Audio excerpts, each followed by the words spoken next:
नाही, या योजनांचं महत्व संपलं आणि एकनाथ शिंदेंचंही महत्व कमी झाल्याचं लक्षण. लाडकी बहीण योजना ही मुळात एकनाथ शिंदेजींचीच कल्पना होती.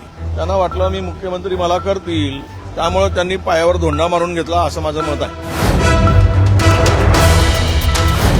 ज्या योजना मुख्यमंत्री एकनाथ शिंदे यांच्या काळात सुरू केल्या होत्या, मग आपला दवाखाना असेल किंवा मग पिंक ई रिक्षा असेल किंवा लाडका भाऊ योजना असेल, त्याला निधीची तरतूद या अर्थसंकल्पात दिसत नाहीये.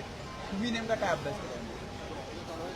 नाही, या योजनांचं महत्व संपलं आणि एकनाथ शिंदेंचंही महत्व कमी झाल्याचं लक्षण.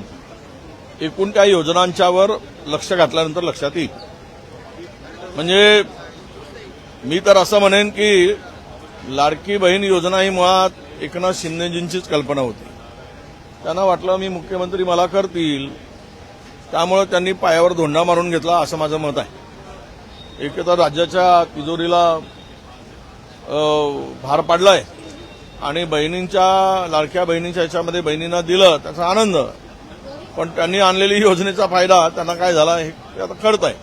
मुख्यत्वे ज्या सरकारमध्ये आपण सहभागी आहोत त्यामध्ये कुठेही असा मतभेद होता कामा नये किंवा दिसता कामा नये. परंतु दुर्दैवानं एकनाथजी शिंदे साहेबांनी आणलेल्या योजनांना बंदच करायचं ठरवलं आहे. खात्री नाही, त्या योजना बंदच होती. आता मला सांगा की आनंदाचा शिदा कुठे दिसतोय? संपला आनंदाचा शिदा. कारण निवडणूक संपली, आनंद झाला, आनंदाचा शिदा संपला. आता गरीब माणूस कुठे आहे? त्याला आता खरं म्हणजे नववर्षाला, गुढीपाडव्याला, होळीला सगळ्या सणाला देत होते आणि आपली होळी साजरी करून घेत होते कंत्राटदार आणि सरकारचे मंत्री. पण आता तो पण गायब झालेला आहे. याचा अर्थ असा आहे की गरिबांच्या योजनांना कात्री लावून ज्या काही सामान्य माणसासाठी, गोरगरिबांसाठी योजना होत्या त्या बंद करण्याचा निर्णय सरकारचा झाला असावा आणि एकनाथ शिंदेंना सांगितलं असावं की आता तुम्ही आणलेल्या योजना पुढे चालवू शकत नाही, कारण हे सरकार ओढीवर चाललेलं सरकार आहे. ओढी म्हणजे ओव्हरड्राफ्टवर. ओव्हरड्राफ्ट घ्यायचा आणि काम भागवायचं, अशा प्रकारची आत्ताची स्थिती आहे. पुण्यामध्ये घटना नुकतीच घडली होती.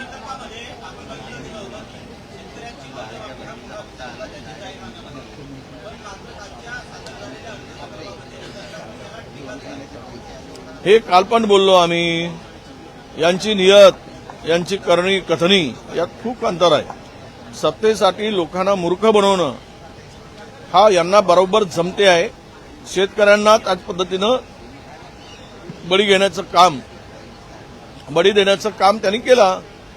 आज शेतकरी संकटात आहे. सोयाबीनला भाव नाही, कापसाला भाव नाही आणि शेतकऱ्यांनी कर्जमाफी होते म्हणून पैसे भरले नाहीत बँकेत, परत केले नाहीत आणि त्यामुळं आज शेतकरी संकटात असताना अपेक्षा होत्या की शेतकऱ्यांचं कर्ज माफ होईल. पण दुर्दैवानं शेतकरी मतासाठी आहे आणि कंत्राटदार मतं मिळवल्यानंतर कंत्राटदार यांच्या लेखी आहे. हे आता स्पष्ट झालेलं आहे. नाही, ते तर धानाची तुकारे 6 महिन्यापासून मिळाले नाही. मागच्या वर्षी मका खरेदी केलाय, ते 8 महिने पैसे दिले नाही. म्हणे सोयाबीनचे अद्यापही पैशाचा पत्ता नाही. खरेदी केली पण आजही 60% लोकांना सोयाबीनचे पैसे मिळाले नाही. मागच्या वेळेस धान खरेदीचे पैसे मिळाले नाही. म्हणजे पैसे नाहीत, खरेदी सुरू आहे. शेतकरी त्यांच्या दारात फिरतोय. सरकारच्या स्वतःच्या पैशासाठी स्वतः सरकारकडे भीक मागायची पाळी शेतकऱ्यावर या सरकारने आणली आहे. सर, पुणे घटनेनंतर एसटी प्रशासन जागा झालेलं नाही. काल रात्रभर स्वारगेट डेपोमध्ये लाईट गेली होती, त्यामुळे प्रवाशांचे हाल झाले. वारंवार अशा घटना घडतात. पुण्यासारख्या शहरामध्ये लाईट जाते आणि तेही स्वारगेट हा मध्यभागी असलेले बसस्थानक आहे, जिथे अलीकडे घडलेल्या घटना पाहता तिकडे सरकारनं तातडीनं पॉवर बॅकअप दिला पाहिजे, जनरेटरचं बॅकअप दिलं पाहिजे, सोलरचं लावलं पाहिजे.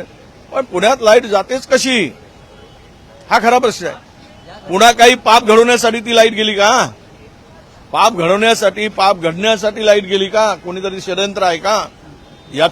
या संदर्भात चौकशी झाली पाहिजे, अशी आमची मागणी आहे. आंबेडमध्ये मारहाणीची घटनेचा एक व्हिडिओ समोर आला होता.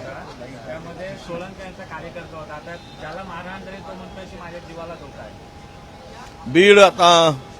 बीड म्हणजे सापांचा बीड असतो ना, तसा तो राजकारण्यांचा सापाचा बीड झालेला आहे. बिळाला शुद्धीकरण करायसाठी खरं म्हणजे आजपर्यंत सापाला दूध पाजलं, आता सापांना ठेचण्याची पाळी त्या बीड जिल्ह्यात आलेली आहे. जे कोणी राजकारणी रूपी साप असतील त्या जिल्ह्यात, त्यांना एकदा जे काय आता पुढे येत आहेत विषय ज्या पद्धतीनं, खरं म्हणजे आतापर्यंत धनंजय मुंडेंना सहआरोपी करण्याची आवश्यकता होती आहे. हे सर्व शोधला, सीडीआर चौकशी केली, आता मुख्यमंत्र्यांनी चौकशी बंद करून टाकली. तरी आम्ही म्हणतात पुरावे आलेत की आमच्याकडे माहिती आली, आमच्याकडे सगळं चौकशीमध्ये आढळलेत. अरे चौकशी बंद आहे, काय आढळणार? हे सगळे जे काही राजकारण चाललंय बीड जिल्ह्यात, आता तर मला भीती आहे की त्या ठिकाणी जो वाद निर्माण झालेला आहे मराठा वर्सेस ओबीसी किंवा वंजारी, आज शाळामधून त्या मुलांना मराठा समाजाची शाळा असेल तर इतर समाजाची मुलं काढली जात आहेत आणि ओबीसी समाजाची शाळा असेल तर मराठा समाजाची मुलं काढली जात आहेत. हे कशाचं होतं काय? सरकार काय झोपलं आहे काय? एवढा जर एखाद्या जिल्ह्यामध्ये सामाजिक सलोखा बिघडला असेल, सामाजिक दृष्ट्या संवेदनशील तो जिल्हा झाला असेल तर सरकारने लक्ष घातलं पाहिजे की नाही? पण ते लक्ष न घालता उद्या त्या बीड जिल्ह्यामध्ये निरपराध लोकांचे, शेकडो लोकांचे बळी जातील, त्याला जबाबदार कोण असणार? म्हणून सरकारनं लक्ष घातलं पाहिजे आणि ते जे काही गुन्हेगारी आहे बीडची, कोणी असू देत, ते ठेचून काढण्याची ताकद सरकारने दाखवली पाहिजे. सर, खोक्या भोसलेचा पण इंटरव्ह्यू समोर आलाय आणि त्यामध्ये त्यांनी म्हटलंय मित्राच्या बहिणीची छेड काढली, पत्नीची म्हणून मारहाण केली. राज्यभरातल्या डेपोचा 7 दिवसाच्या आत अहवाल तयार करू असं स्वारगेटच्या घटनेनंतर सांगितलं होतं. मात्र आज 15 दिवस उठून घेतले तरी पण काही अहवाल माहिती आहे मला, मी ऐकलं आहे. हे वेळ मारून नेणारं सरकार आहे, टाइमपास. लोकांना गृहीत धरून, लोकांना कळत नाही अशा प्रकारचा आविर्भाव ते सरकार वागत आहे. म्हणजे 7 दिवसात करू, ऑडिट करू, तिथल्या त्रुट्या दूर करू, 7 दिवसामध्ये निर्णय घेऊ. यांचे 7 दिवस म्हणजे मला वाटतं की सत्तेचे 5 वर्ष असावे. साहेब, खोक्या भोसलेचा पण व्हिडिओ समोर आला, पोलिसाचा शोध घेत आहेत. मित्राच्या बायकोची छेड काढली म्हणून मारहाण केली असं सुद्धा त्यांनी म्हटलेलं आहे. हरिण कधीही मारलं नाही असं पण म्हणतायत. चौकशी झाली पाहिजे, आरोप प्रत्यारोपाच्या चौकशी झाली पाहिजे. भोसले म्हणतो ते खरं आहे का?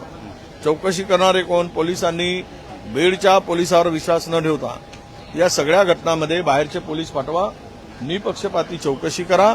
जो दोषी असेल त्याला चौकात आणून फटके मारा आणि तो पुन्हा चालू शकला नाही पाहिजेत आपल्या पायानं, अशा प्रकारची नालायक लोकांना सजा द्या. पण साहेब, संदीप क्षीरसागर यांच्या देखील ऑडिओ क्लिप व्हायरल होते. एका तहसीलदाराला त्यांनी धमकी दिल्याचं पाहायला मिळतंय. तुम्ही तहसीलदार म्हणून नेमणूक झाली पण मला येऊन भेटला नाही, तुम्हाला पाहतो, असा विषय त्यामध्ये आहे. काय म्हणाल? आता मी ते ऐकलं नाही, पण असं बोलणं किंवा वागणं चुकीचं आहे. राजकारणामध्ये एखाद्या लोकप्रतिनिधींनी प्रशासनाबरोबर काम करत असताना एक प्रशासनाची 2 चाकं आम्ही समजतो, पण असं जर काही केलं असेल तर हे त्या बीड जिल्ह्यामध्ये प्रत्येकाच्या अंगामध्ये दादागिरीचा असं त्याचा अर्थ होतो. सर, कल्याणमध्ये, ठाणे जिल्ह्यामध्ये शिंदे वर्सेस नाईक असा एक वाद आता पुन्हा पेटलेला आहे. गणेश नाईकांनी मुख्यमंत्र्यांना पत्र लिहिलं होतं की जी गावं नवी मुंबईत घ्यावी असं पत्र, म्हणजे निर्णय जो घेतला होता, खासदारांनी घेतला होता, त्याला कुठेतरी आता विरोध केलेला आहे. ती गावं नवी मुंबई महापालिकेत नको, कारण त्यामुळे महापालिकेवरती बोजा पडेल असं आता पत्र त्यांनी लिहिलं. ते शीतयुद्ध सुरूच आहे. 2 पक्षातला शीतयुद्ध सुरू आहे. 2 पक्षातील एकमेकाच्या वरची कुरघेडी सुरू आहे. 2 पक्ष भविष्यात आपसात लढताना सुद्धा तुम्हाला दिसतील आणि म्हणूनच गणेश नाईक सारखा सिनियर नेता त्या ठिकाणी मैदानात उतरवून शिंदेच्या संघटनेची गोची करायचा, मिळेल ती संधी त्याचा त्यांना अडचणीत आणायचा, हा मला वाटतं हे काम ठाणे जिल्ह्यामध्ये आता सुरू झालं आहे. त्याचा शेवट काय होईल हे येणाऱ्या काही दिवसात कळेल. पण मला शेवट जो दिसतो तो मात्र दोघांमध्ये निर्माण झालेली दरी, कधी न बुजणारी, न मिटणारी दरी, असा त्याचा शेवट होईल, अशी त्या ठिकाणी परिस्थिती आहे. धन्यवाद.